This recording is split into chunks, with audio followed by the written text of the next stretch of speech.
a halin yanzu game da auren Sumayya da Presdo babu. Kin ga Sumayya, ba mu da wani zaɓi wallahi. Iya abin da za mu iya yi kenan. Amma iya abin da za ku yi kenan, ita zuciya tana son mai kyautata mata ne.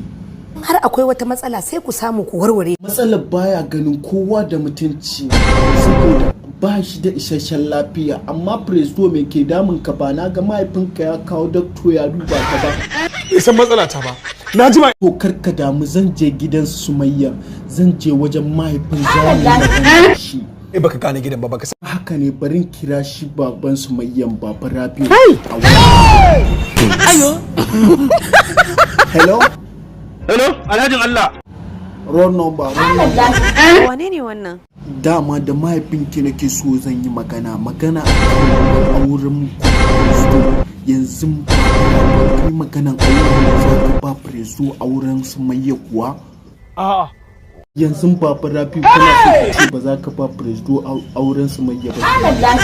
Dai abinda baba Rabiu ya. Allah na gode maka da. To kai dai Presdo ka ji dai abinda da Sumayya da uwarta da ƙawayenta dukkansu munafukai. Baba Rabiu kun dai ji abin da ya ce.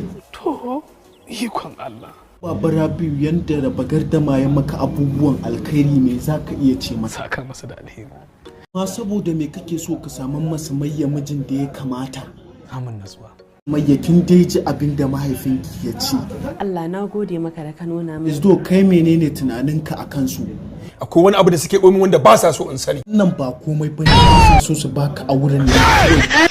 Duk abin da kuka ji na aikata, wallahi kada ku yi mamaki. Zan shawarar da zan iya baka soyayyar Sumayya ka haƙura da shi, ka manta da shi. Har in koma ga Allah ba zan taɓa manta shi ba. Gaskiya ne. Yaro na gode.